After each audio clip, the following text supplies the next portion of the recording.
اعوذ باللہ من الشیطان الرجیم بسم اللہ الرحمن الرحیم الحمدللہ رب العالمین صلی اللہ علی محمد وآلہ اجمعین واللعنۃ الدائمۃ علی اعداء محمد وآل محمد اما بعد وفقنا اللہ وإیاکم للعلم والعمل الصالحین انشاءاللہ تعالی۔ دروس معرفہ عقیدت، اس کے دروس ہم آپ کی خدمت میں پیش کرنے جا رہے ہیں۔ سب سے جو پہلا درس ہے اس میں سوالات ہیں، اور ان سوالات کے جوابات کو ہم پڑھیں گے اور مختصر وضاحت آپ کی خدمت میں پیش کریں گے۔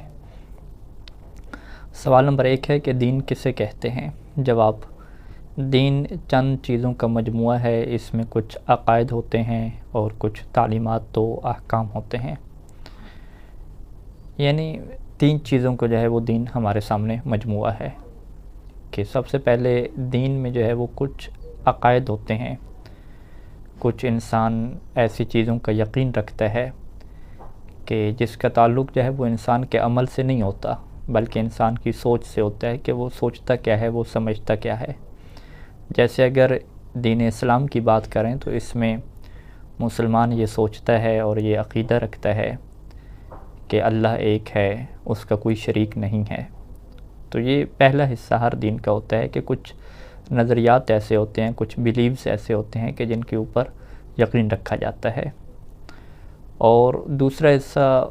اس دین کی کچھ تعلیمات اور احکام ہوتے ہیں کہ جن کے اوپر انسان کو عمل کرنا ہوتا ہے۔ یعنی نظریات سے ہٹ کے، بیلیوز اور عقائد سے ہٹ کے بہت سارا جو دین کا حصہ ہوتا ہے وہ پریکٹیکل کا ہوتا ہے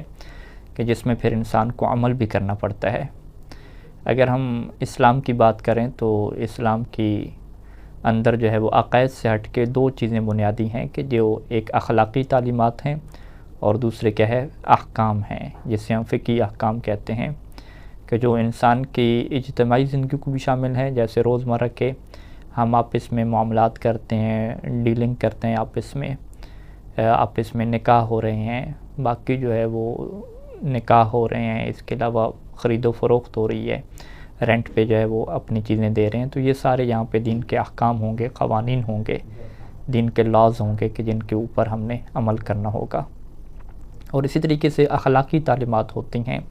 کہ انسان کو جو ہے وہ کسی سے حسد نہیں رکھنا، جھوٹ نہیں بولنا، غصے کے اوپر اس نے کیسے کنٹرول کرنا ہے، اور انسان نے جو ہے وہ دوسرے مومن بھائی کے متعلق کیا سوچنا ہے اور کیا نہیں سوچنا، یہ بہت ساری اخلاقی تعلیمات ہوتی ہیں۔ تو لہٰذا اگر ہم یہ کہیں کہ بنیادی طور پہ جو بھی دین ہوتا ہے اس کے اندر ہمیں 3 چیزیں ملتی ہیں۔ پہلے نمبر پہ وہ بیلیوز اور وہ نظریات ہوتے ہیں کہ جن کا تعلق عمل سے نہیں ہوتا بلکہ انسان کی سوچ سے ہوتا ہے، انسان کے دل سے ہوتا ہے، انسان کے یقین سے ہوتا ہے کہ وہ اس کے اوپر یقین رکھتا ہے کہ جسے ہم عقائد کہتے ہیں۔ دوسرا حصہ اخلاقی تعلیمات کا ہوتا ہے کہ انسان نے دوسروں کے متعلق کیسے سوچنا ہے، اپنے اندر جو اس کی سوچ اور جذبات ہیں، خواہشات ہیں، وہ غصے کی حالت ہے، اس کے متعلق جو ہے وہ اسٹڈی اس نے کرنی ہے۔ اور تیسرے نمبر پہ جو ہے وہ فقہی احکام ہوتے ہیں کہ اس نے زندگی کے ہر شعبے میں، چاہے وہ اجتماعی شعبہ ہو یا انفرادی، اجتماعی میں جو ہے وہ نکاح جیسے معاملات، خرید و فروخت جیسے معاملات بھی آ جاتے ہیں، اور اگر انفرادی آپ حالات کی بات کریں تو عبادت ہو گئی، روزہ ہو گیا، زکوٰۃ ہو گئی، اس جیسی جو چیزیں ہیں یہ سارے کیا فقہی احکام ہوتے ہیں۔ تو یہ 3 چیزیں کیا ہے ہر دین کے اندر موجود ہوتی ہیں۔ اور جو آدمی، اب یہ دوبارہ ہم پڑھتے ہیں کتاب سے، کہ جو آدمی کسی دین کے عقائد پر ایمان لے آتا ہے اور ایمان لانے کے بعد اس کی تعلیمات پر عمل بھی کرتا ہے تو وہ اس دین کا پیروکار کہلاتا ہے۔ یعنی کسی بھی دین کا پیروکار بننے کے لیے پیروکار یعنی پیروی کرنے والا، اس دین کے اوپر پریکٹس کرنے والا، وہ تبھی انسان بن سکتا ہے کہ جب وہ اس کے عقائد کو بھی دلی طور پہ قبول کرتا ہو، یعنی اس کا جو ذہن ہے، اس کا جو دماغ ہے، اس کا جو دل ہے وہ قبول کرتا ہو، بلیو کرتا ہو، یقین رکھتا ہو، اور اس کے بعد جو اس کی تعلیمات ہیں اس کے اوپر وہ عمل بھی کرتا ہو، تو اس سے کہا جائے کہ یہ اس دین کا کیا ہے، پیروکار ہے۔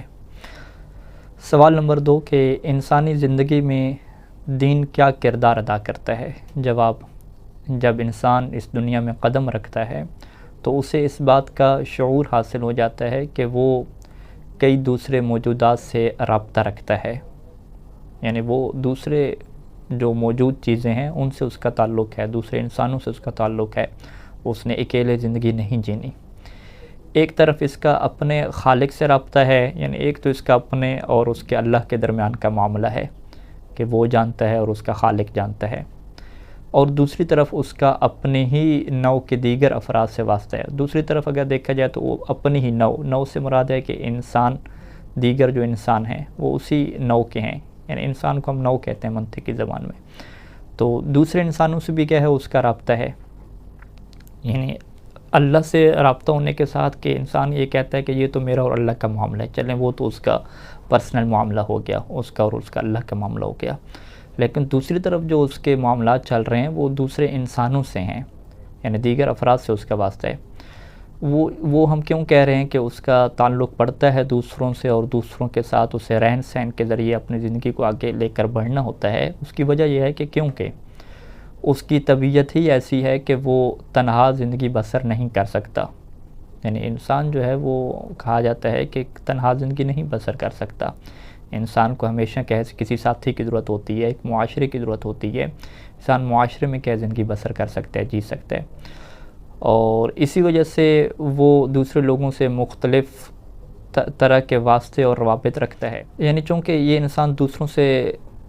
تعلق رکھتا ہے، اس کے ساتھ زندگی گزارتا ہے، تو اس کے دوسرے لوگوں کے ساتھ مختلف طرح کے واسطے ہوتے ہیں، مختلف طرح کے روابط ہوتے ہیں،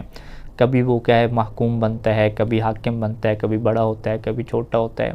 باپ اور اولاد کا ایک نظام چلتا ہے، اس کے علاوہ کوئی دوسرا رشتہ بھی ہو سکتا ہے، اور پھر اگر اموال وغیرہ کو دیکھا جائے کہ اس کے مال ہیں، اس کی پراپرٹی ہیں، تو اس میں بھی یہ دوسرے لوگوں کے ساتھ شریک ہوتا ہے اور لین دین کرتا ہے، جبکہ تیسری طرف کائنات کی دوسری مخلوقات جیسے حیوانات، نباتات اور جمادات سے بھی اس کا واسطہ رہتا ہے، یعنی جمادات وہ مٹی وغیرہ استعمال کرنا، نباتات درختوں سے فائدہ اٹھانا، پھل وغیرہ سے استفادہ اٹھانا، حیوانوں سے استفادہ کرنا، فائدہ اٹھانا، تو اس بات کو مد نظر رکھتے ہوئے کہ انسان ایسے قانون کی حاجت محسوس کرتا ہے کہ جو اس کے تمام روابط اور معاملات کو منظم کرے، اور جس کی روشنی میں چلتے ہوئے وہ ان تمام رشتوں کو بخوبی نبھا سکے، اور دین اس جامع اور مکمل الہی قانون کا نام ہے جو انسان کی اس حاجت کو پورا کرتا ہے اور اس کی رہنمائی کرتا ہے کہ کیسے اپنے خالق اور رب کے ساتھ معاملہ کرنا ہے، یہ پہلے نمبر پہ کہ اس کا اور اس کے خالق کے ساتھ کیسا تعلق ہوگا، اور کس طرح دوسرے لوگوں کے ساتھ رہنا ہے، یہ دوسرے مرحلے پہ کہ ایک انسان کا دوسرے انسان پر کیا حق بنتا ہے، اور اسی طرح سے انسان نے کائنات کے ساتھ کیسے سلوک کرنا ہے کہ دوسرے جاندار ہیں، دیگر مخلوقات ہیں، جمادات ہیں، ان کے ساتھ اس کا کیسا تعلق ہوگا۔ تو لہٰذا وہ دین وہ انسانی زندگی کے ان تینوں مراحل کو وہ ڈسکس کرتا ہے۔ پہلا مرحلہ کہ جب انسان کہتا ہے کہ یہ تو میرے اور میرے اللہ کا معاملہ ہے، ہاں اس معاملے کو بھی دین ڈسکس کرے گا۔ دوسرا معاملہ کہ جب وہ لوگوں میں رہن سہن کر رہا ہے اور لوگوں کے ساتھ اس کا لین دین ہو رہا ہے، تو لوگوں کے ساتھ اس کا رویہ کیسا ہونا چاہیے، وہاں پہ کون سے قوانین ہیں کہ ان قوانین کے تحت اس نے چلنا ہے، اس کو بھی وہ دین اسلام ڈسکس کرے گا۔ اور لوگوں سے ہٹ کے جو دیگر کائنات ہے، اس میں زمین بھی آ جاتی ہے، پتھر بھی آ جاتے ہیں، ریت بھی آ جاتی ہے، درخت اور جڑی بوٹیاں اور دیگر جو جاندار ہیں، چاہے وہ پرندے ہوں، حیوانات ہوں، ان کے ساتھ وہ انسان نے کیسے اپنی زندگی کو گزارنا ہے، اور ان کے اوپر کس طرح کا حق تصرف اس سے حاصل ہے، کس طریقے سے اس کو اپنے قبضے میں لینا ہے اور اس کو استعمال کرنا ہے، ان ساری چیزوں کو وہ جو چیز ڈسکس کرتی ہے وہ دین ہے۔ تو لہٰذا جو دین ہے وہ ہم یہ نہیں سمجھیں کہ دین کا تعلق وہ فقط انسان اور اس کے اللہ کے معاملات کے ساتھ ہے کہ انسان بس الگ تھلگ ہو کے رہے، اور دین کا جو باؤنڈریز ہے اور دین کا جو حد بندی ہے وہ فقط اسی میدان تک ہے کہ بس اس کے اور جو اللہ کے تعلقات ہوں گے یہاں پر تو دین وہ دخل اندازی کرے گا، لیکن جب اس کے معاملات دیگر لوگوں سے پڑھتے ہیں یا وہ دنیا میں نکلتا ہے، ٹیکنالوجی کی دنیا میں جاتا ہے، دنیا کی چیزوں سے وہ فائدہ اٹھاتا ہے، تو یہاں پہ کہتے ہیں کہ دین کا کوئی کام نہیں ہے۔ نہیں، ایسا نہیں ہے۔ دین وہ دین اسلام وہ تمام انسان کی جو زندگی کے حالات ہیں، تمام جو اس کے افعال ہیں، تمام جو اس کے کام ہیں، ہر چیز کے اندر وہ دین اسلام کا کوئی نہ کوئی حکم موجود ہے، حتیٰ کہ اگر وہ حکم یہ بھی ہو کہ یہ کام جائز ہے تو وہ بھی دین کا ایک حکم ہوگا، جائز ہونے کا بھی ایک حکم ہے۔ تیسرا سوال ہے کہ ہم کس دین کو مانتے ہیں؟ جواب بڑا واضح ہے کہ ہم دین اسلام کو مانتے ہیں۔ دنیا میں اور بھی بہت سارے دین ہیں، جس طرح یہودی دین ہے، نصرانی ہے، عیسائی جیسے ہم کہتے ہیں، اس کے علاوہ بھی اور بھی بہت سارے لوگوں نے اپنے دین بنائے ہوئے ہیں، اور تو لیکن ہم جس دین کو مانتے ہیں وہ اسلام کا دین ہے۔ سوال نمبر 4 ہے کہ اسلام کا معنی کیا ہے؟ جواب واضح ہے کہ اسلام تسلیم کرنے سے لیا گیا۔ تسلیم کا کیا مطلب ہے؟ یعنی جو کچھ بھی ہو اس کو قبول کر لینا، سر تسلیم خم کرنا، یہ اردو میں کیا استعمال ہوتا ہے۔ تو یعنی اس کا مطلب کیا ہوا کہ اس دین اسلام میں جن چیزوں پر ایمان لانا ضروری ہے، کہ جن کی تفصیل ہم انشاءاللہ پوری بیان کریں گے عقائد اور اصول دین اور اصول مذہب کے طور پہ،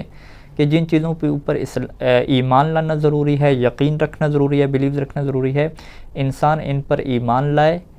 ایمان لانے کے بعد اس کے احکام اور تعلیمات پر عمل کرنے کے لیے اپنے آپ کو پیش کر دے، وہ کہے کہ میں بالکل حاضر ہوں، اور میں جو ہے وہ تمام جو عقائد ہیں ان کو بھی قبول کرتا ہوں، جو بھی تعلیمات ہیں، جو بھی احکام ہیں، وہ ان کو میں قبول کرتا ہوں، اور میں سر تسلیم خم کرتا ہوں کہ ان سب چیزوں کے اوپر میں کیا عمل کروں گا۔ یعنی وہ یہ نہیں کہہ سکتا کہ بھئی میری مرضی ہوگی تو عمل کروں گا، مرضی نہیں ہوگی تو میں عمل نہیں کروں گا۔ تو ایسا شخص جو ہے وہ مسلمان جو ہے وہ نہیں کہلاتا، اسے یہ نہیں کہا جاتا کہ یہ کیا مسلمان ہے۔ پہلے مرحلے پہ اسے یہ یقین رکھنا پڑتا ہے اور اس بات کو طے کرنا پڑتا ہے کہ میں جو ہے وہ تمام اللہ کے احکام کے اوپر اور جو اس دین کے قوانین ہیں اور جو عقائد ہیں اس کے اوپر عمل کروں گا۔ یہ اس یقین کے ساتھ کیا ہے وہ خود کو سر تسلیم خم کر کے پیش کرے گا، تو تب وہ کہلائے گا کہ یہ جو ہے وہ اسلام کا کیا ماننے والا ہے۔ وگرنہ وہ ہم یہ کہہ دیں کہ بس اس نے اسلام کو ایسے یوز کر رہا ہے، حقیقت میں اسلام کیا ہے اس کے پاس نہیں ہے۔ تو وہ واضح ہے کہ اسلام سر تسلیم خم کرنا ہے، اسلام یہ اپنے آپ کو پیش کر دینا ہے، حوالے کر دینا ہے، یہ کیا اسلام کا مطلب ہے۔ 5واں سوال ہے کہ ہم نے تمام ادیان میں سے دین اسلام کو کیوں اختیار کیا؟ جواب اس لیے کہ اس آخری زمانے میں یہی مذہب حق ہے، یعنی یہی مذہب حق ہے، تو اس کے بارے میں ظاہری بات ہے تحقیق ہوگی، ریسرچ ہوگی، اور اس کے بعد یہ فیصلہ ہوگا کہ یہ مذہب حق ہے۔ اور چونکہ ہم اس فیصلے کے اوپر مطمئن ہیں، ہمارا یہ ماننا ہے کہ جو قیامت تک کا مذہب ہے اور جو دین ہے وہ دین اسلامی ہے اور یہی حق ہے، چونکہ ہمارا یہ ماننا ہے تو اس کو حق سمجھنے کی بنیاد پہ ہم یہ کہتے ہیں کہ ہم نے تمام دنیا کے ادیان کو چھوڑ کے فقط جو ہے وہ اسلام کو کیا ہے اختیار کیا ہے۔ سوال نمبر 6 ہے کہ ہمیں کیسے معلوم ہو کہ اسلام ہی دین حق ہے؟ جواب اس دین میں موجود تعلیمات اس کے حق ہونے کی دلیل ہیں، کیونکہ تنہا یہ وہ دین ہے جس کی تعلیمات فطرت انسانی کے عین مطابق ہیں۔ اس دین سے بہتر کسی اور دین کے احکام نہیں ہیں، اس لیے تو خود ادیان کو بھیجنے والی ذات نے بس دین اسلام ہی کو قبول فرمایا ہے۔ قرآن مجید میں سورہ آل عمران کی 19 نمبر آیت میں ارشاد ہوتا ہے کہ ان الدین عند اللہ الاسلام، کہ بے شک اللہ کا دین تو اسلام ہی ہے۔ اور سورہ حج کی 78 نمبر آیت میں ارشاد ہوتا ہے کہ هو سماکم المسلمین، کہ حضرت ابراہیم نے سب سے پہلے تمہارا نام مسلمان رکھا۔ تو یہ وہ پہلی چیز ہے کہ اسلام کی جو تعلیمات ہیں وہ انسانی فطرت کے عین مطابق ہیں، انسانی زندگی کے تمام شعبوں کو اور تمام حالات کو ڈسکس کرنے والی ہیں۔ تو لہذا یہ ایک پہلی چیز ہمیں ملتی ہے کہ ہمیں یہ چیز فطرت کے چونکہ مطابق لگتی ہے، تو لہذا یہ حق بات ہے، یہ لہذا یہ حق جو ہے وہ دین ہے۔ البتہ دوسری شریعتوں جیسے شریعت موسیٰ علیہ السلام اور شریعت عیسیٰ علیہ السلام اپنے اپنے زمانے کے لیے تھیں، یعنی وہ شریعتیں اپنے زمانے تک تھیں، لیکن شریعت محمدی صلی اللہ علیہ وآلہ وسلم تمام سابقہ شریعتوں کو ختم کر دیا، اور اب جو قیامت تک رہے گا وہ یہی کہ دین اسلام ہے۔ تو یہ جو ہے وہ مختصر تعارف ہو گیا کہ اگر ہم اس سوال کو سامنے رکھیں کہ دین اسلام ہی کیوں دین حق ہے، تو ہم اس کا جواب کیا دیں گے؟ کیونکہ یہ جو دین ہے اس کی جو تعلیمات ہیں وہ انسانی فطرت اس کو قبول کرتی ہے، انسانی فطرت کی یہ تعلیمات عین مطابق ہیں، اور قرآن مجید نے بھی یہی کہا ہے کہ دین تو فقط کیا ہے اسلام ہی ہے، اور حضرت ابراہیم نے بھی جو ہے وہ تمہیں جو ہے وہ مسلمان کا نام دیا ہے۔ سوال نمبر 7 ہے کہ کیا گزشتہ انبیاء کی نبوت اور شریعت پر ایمان رکھنا ضروری ہے؟ جواب صرف اتنا اعتقاد اور اتنا عقیدہ کافی ہے کہ وہ سب اللہ کے بھیجے ہوئے پیغمبر تھے، اور ان کی شریعت انہی کے زمانے کے لیے تھی، البتہ آخری نبی صلی اللہ علیہ وآلہ وسلم کی شریعت قیامت تک کے لیے ہے، جیسا کہ قرآن میں ارشاد ہوتا ہے، اور یہ سورہ بقرہ کی جو ہے وہ آیت نمبر 136 ہے۔ قولوا آمنا باللہ وما انزل الینا وما انزل الی ابراہیم و اسماعیل و اسحاق و یعقوب والاسباط وما اوتی موسیٰ و عیسیٰ وما اوتی النبیون من ربہم لا نفرق بین احد منہم ونحن لہ مسلمون۔ ترجمہ آیت یہ ہے کہ مسلمانوں کہو کہ ہم اللہ پر ایمان لائیں اور اس پر ایمان لائے جو ہماری طرف نازل کیا گیا ہے، اور جو ابراہیم، اسماعیل، اسحاق، یعقوب اور ان کی اولاد کی طرف نازل کیا گیا، اور جو موسیٰ و عیسیٰ کو دیا گیا، اور جو انبیاء کو ان کے رب کی طرف سے دیا گیا، ان سب پر ایمان لائے۔ ہم ان میں سے کسی میں بھی تفریق نہیں کرتے اور فرق نہیں کرتے، اور ہم صرف اسی کے فرمانبردار ہیں۔ سوال نمبر 8 ہے کہ دین اسلام میں وہ کون سی چیزیں ہیں کہ جن پر ایمان رکھنا ضروری ہے؟ جواب، 5 چیزیں ایسی ہیں جن پر ایمان لانے سے انسان دین اسلام کی روح سے ایمان کے دائرے میں داخل ہو جاتا ہے۔ سب سے جو پہلی چیز وہ توحید ہے، دوسری عدل ہے، تیسری نبوت، چوتھی امامت اور 5ویں قیامت، اور انہیں اصول دین اور اصول مذہب کہا جاتا ہے۔ اصول دین اور اصول مذہب کی جو وضاحت ہے انشاءاللہ جو ہے وہ آگے چل کے آئے گی۔ سوال نمبر 9 میں ہم مزید اسی سوال کو دہراتے ہیں اور آپ کے سامنے رکھتے ہیں کہ یہ جو اصول دین ہیں، انہیں اصول دین کہنے کی کیا وجہ ہے؟ اصول انہیں کیوں کہتے ہیں، دین کے اصول؟ جواب یہ ہے کہ اصل کا معنی جڑ اور بنیاد ہے، اور اس کے مقابلے میں فرع ہے، اصل اور فرع۔ اصل کا معنی جڑ ہو گیا، بنیاد، بیس، اور فرع کا مطلب کیا ہے، شاخ ہے۔ چونکہ دین اسلام کی بنیاد یہی عقائد ہیں، اس لیے ان کو اصول دین کا کہتے ہیں۔ یعنی اصل کی جمع کیا، اصول ہے، جڑیں۔ یعنی ہم یہ کہہ سکتے ہیں کہ دین کی جڑیں، دین کی جو بنیادیں ہیں وہ یہی 5 ہیں، اور باقی جو احکام ہیں جیسے نماز، روزہ، حج، زکوٰۃ وغیرہ، تو یہ چونکہ جو ہے وہ فروعات ہیں، یہ شاخیں ہیں، تو انہیں کیا کہا جاتا ہے، فروع دین کہا جاتا ہے۔ تو لہٰذا یہ ہمارے سامنے واضح ہونا چاہیے کہ اصل اور فرع کا جو رشتہ ہے آپس میں، وہ جڑ اور شاخ کا رشتہ ہے،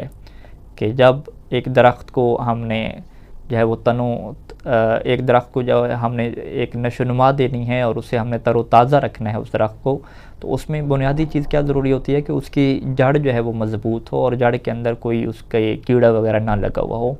تو اگر جڑ ہی اس کی مضبوط نہ ہو، اس میں کیڑا وغیرہ لگا ہوا ہو، تو چاہے آپ اوپر جو شاخیں ہیں اس کے اوپر محنت کرتے رہیں، اس کے اوپر اسپرے وغیرہ کرتے رہیں، اس کو ٹھیک کرتے رہیں، تو وہ درخت کبھی ٹھیک نہیں ہوگا، وہ ایک ٹائم پہ جو ہے وہ گل سڑ کے ختم ہو جائے گا۔ تو جس طریقے سے ایک درخت کو مضبوط رکھنے کے لیے اس کی جڑ کے اوپر محنت کی جاتی ہے، اس کو کھاد دی جاتی ہے، اور اس کی جڑ کی مضبوطی کے بعد جو ہے وہ اس کی شاخوں کے اوپر بھی کام کیا جاتا ہے، تو اسی طریقے سے اسلام بھی ہے کہ اسلام میں جو اصول دین ہیں یہ اسلام کی جڑیں ہیں، کہ سب سے پہلے ہمیں عقائد کو جو ہے وہ مضبوط کرنا ہے، اور عقائد کی مضبوطی کے ساتھ ساتھ جو فروعی دین ہے ہم نے اس کے اوپر عمل کرنا ہے، تو تب یہ جو دین کا درخت ہے یہ نشو و نما پائے گا اور تر و تازہ رہے گا۔ اور اگر ہم نے عقائد کے ہی نظام کو چھوڑ دیا، جڑوں کے اوپر ہی محنت نہیں کی، تو چاہے جو ہے وہ شاخوں پہ آپ محنت کرتے رہیں، اس کا جو ہے وہ فائدہ نہیں ہوگا۔ تو لہٰذا اس وجہ سے یہ اصول دین کے بہت ہی مرکزی حیثیت رکھتے ہیں اور اہم ترین حیثیت رکھتے ہیں۔ سوال نمبر 10 ہے کہ جو انسان اصول دین میں سے صرف 3 اصول، توحید، نبوت اور قیامت کا عقیدہ رکھتا ہے، یعنی وہ امامت کو جو ہے وہ نہیں مانتا، عدل کو نہیں مانتا، تو ایسے انسان کے بارے میں کیا حکم ہے؟ جواب، ایسا انسان مسلمان تو کہلاتا ہے، کیونکہ عقیدہ عدل اور عقیدہ امامت اصول مذہب میں سے ہے، یعنی ان کا انکار کرنے والا مذہب شیعہ سے خارج ہو جاتا ہے، اور یہ اصول دین میں سے نہیں ہے، کیونکہ اصول دین میں سے صرف وہ چیزیں ہیں کہ جن کے انکار سے انسان دین اسلام سے خارج ہو کر کافر ہو جاتا ہے۔ تو لہٰذا یہاں پہ یہ فرق بھی ہمارے سامنے آ گیا کہ اصول دین اور اصول مذہب، دین اور مذہب میں جو ہے وہ کیا فرق ہے۔ دین سے مراد ہمارا دین اسلام ہے کہ جس کی وجہ سے انسان بس مسلمان بنتا ہے۔ مسلمان بننے کے بعد دوسرا مرحلہ کیا ہے، اس کا شیعہ اثنا عشری بننا ہے، مومن بننا ہے، تو اس کے لیے جو ہے وہ اسے امامت کے عقیدے کو اور اللہ تعالیٰ کے عادل ہونے کے عقیدے کو بھی کیا اپنانا پڑتا ہے۔ تو لہٰذا اگر کوئی امامت کو نہیں مانتا اور اللہ کے عادل ہونے کو نہیں مانتا تو ہم یہ نہیں کہتے کہ وہ کافر ہو گیا، نہیں، وہ کافر نہیں ہے، وہ مسلمان ہے، وہ دین اسلام سے خارج نہیں ہوا، اس نے اصول دین کو اپنا لیا۔ جو جڑیں تھیں اسلام کی، جو جڑیں تھیں دین اسلام کی، ان جڑوں کو اس نے جو ہے وہ اپنا لیا، ان جڑوں کو اس نے اپنے جو درخت تھا اس کے اندر جو ہے وہ مضبوط بنا لیا، تو لہٰذا ایسے شخص جو ہے وہ مسلمان ہے۔ لیکن اس کے بعد جو کچھ جڑیں تھیں جو مذہب تشیع کے لیے کیا ضروری تھیں، کہ جس کی وجہ سے انسان نے جو ہے وہ شیعہ بننا تھا، شیعہ اثنا عشریہ بننا تھا، تو اس کے لیے اسے امامت کے عقیدے کو اپنانا پڑتا ہے اور اللہ کے عادل ہونے کے عقیدے کو اپنانا پڑتا ہے۔ تو لہٰذا ہم اصول دین عمومی طور پہ کہہ دیتے ہیں، لیکن اگر ہم دقیق تعبیر یہاں پہ بولیں تو ہم کہیں گے کہ اصول دین میں سے جو 3 ہیں وہ فقط اصول دین ہیں، باقی جو 2 ہیں امامت اور جو عدل ہیں وہ کیا اصول مذہب ہیں۔ تو لہٰذا عام طور پہ ان 5 کی جو ہے وہ ہم اصول دین کہہ دیتے ہیں، لیکن حقیقت میں جو ہے وہ ایسا نہیں ہے، بلکہ جو ہے وہ دینی اصول جو ہیں وہ 3 ہیں اور باقی جو 2 اصل ہیں امامت اور عدل، یہ کیا ہیں اصول مذہب ہیں۔ اچھا، تو یہاں پہ ہمارے سامنے کیا آیا کہ جو اصول مذہب کو نہیں مانتا وہ مسلمان تو کہلاتا ہے لیکن مومن نہیں ہو سکتا، جبکہ اعمال کی قبولیت کا دار و مدار صرف ایمان پہ ہے، یعنی ایمان اور مومن یہ جو ہے وہ ولایت امیر المومنین اسلام اور امامت کو ماننا اتنا اہم ہے کہ انسان کے جو اعمال کا دار و مدار ہے اس کا قبول ہونا اسی کے اوپر کیا موقوف ہے۔ قرآن مجید میں سورہ حجرات کی 14 نمبر آیت میں ارشاد ہوتا ہے کہ قالت الاعراب آمنا قل لم تؤمنوا ولکن قولوا اسلمنا ولما يدخل الایمان فی قلوبکم، کہ یہ جو اعراب ہیں، بدو ہیں، وہ یہ کہتے تھے کہ جی ہم ایمان لے آئے ہیں، ٹھیک ہے،